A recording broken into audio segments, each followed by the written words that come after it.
blown out a lot. And we are seeing a trend now, and I am not a believer, as Joy is my witness, in coincidences. Things happen, and when they happen over and over and over and over again, they happen for a reason. The Raiders and Gruden are getting worse at the end of years. Assuming the Raiders miss the playoffs, I want to read this to you. It'll be the third time Jon Gruden has coached a team, started 6-3 and missed the playoffs.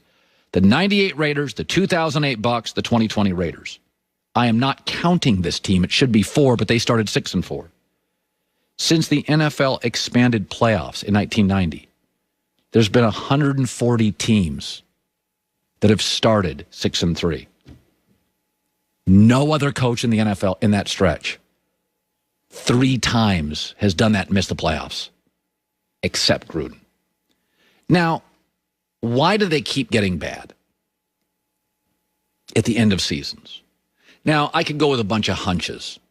You know, does Gruden's personality wear people out? That seems like kind of a reach, right? There's a lot of personalities that Nick Saban wears you out. His teams are good late. Belichick can be harsh. His teams are good late. Is it possible, or is it probable, that Gruden's an average coach and he's more media marketing maven than football genius? Listen, Chucky, best-selling team, TV star. Brian Billick and Gruden won a Super Bowl. They're both known as offensive guys, but their Super Bowl teams were about defense. One guy, without the big personality, Billick, never got another job. Jon gets a 10-year deal. Why? Because he used television to leverage himself into another job. I'm not saying he's a bad coach, but we've always elevated him to kind of a level that, why do his teams get bad late? Let me ask you this. Is that every boss I've ever had, the more I'm around him, the better I get. Bill Belichick is the best late season coach in the NFL. I could argue Sean Payton is second. Why? Because the longer Belichick teaches and mentors young men, the better they get. That makes sense, right? The longer Sean Payton, who struggles like Belichick in September, the longer Sean Payton has his team, he's a great coach, a great boss, the better they get. It makes sense. Every boss I've ever had, the more I'm with him, the better I get. With Gruden, the more he barks and teaches, the worse his teams get. Maybe he's just an average coach who's got great media. We know the media can sway and alter and bend narratives. But in September, Gruden wins 57% of his games. You know what he wins in December? 38% of his games. It's not supposed to go this way. He says, if you look at Gruden's career, he's slightly above 500. His last playoff win was 18 years ago. The last 2 playoff games he was in, wild card games, he lost.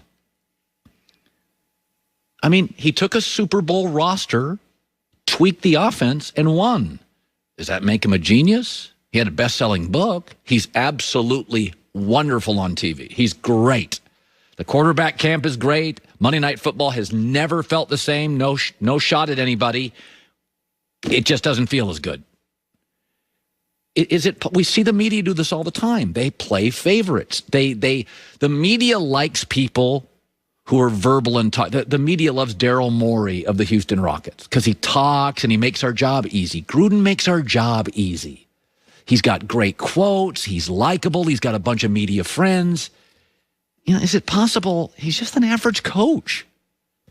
It's just what he is. That's what the numbers say.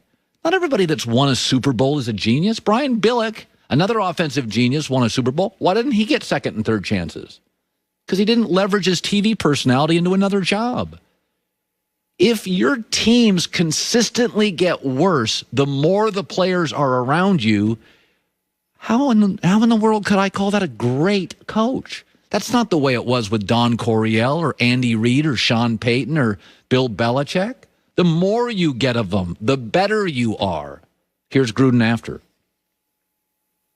I have a one-track mind, and that involves winning. And this is going to help us in some ways, but it's really, really painful right now to lose. And we've had a lot of tight games go down to the buzzer. And this one was tough. You got to win these tight games, and oftentimes that's a reflection on the head coach. I'm not saying he's a terrible coach. He won a Super Bowl. But I see this a lot. And it's ridiculous to deny this. The media, they've done studies on it. More media people, lean left than right. There can be a Fox News, but that's a fact. And here's the second thing that's true about the media, because I've been in it 30 years. They like people who make their job easier. I'm as guilty as anybody. I go to the talkers. Gruden's just big and funny and great in the mic and says things, and he's kind of available, and his teams get worse the more they're around him. That doesn't sound like a great coach to me. Coming up next, the Saints were just tricking us. Little gamesmanship by the Saints this week. Blazing 5, top of next hour. This year might look a little different. You know that, but that doesn't mean you can't celebrate. Grandma, mother-in-law, the certain people that can't be around the kids this Christmas because of COVID. They can't get on a plane. They can't travel. We understand what's going on. But you still want to connect with people. Make them feel special. Make them know you are thinking about them, and that's where 1-800-Flowers comes in. Right now, you order 12 peppermint roses from 1-800-Flowers.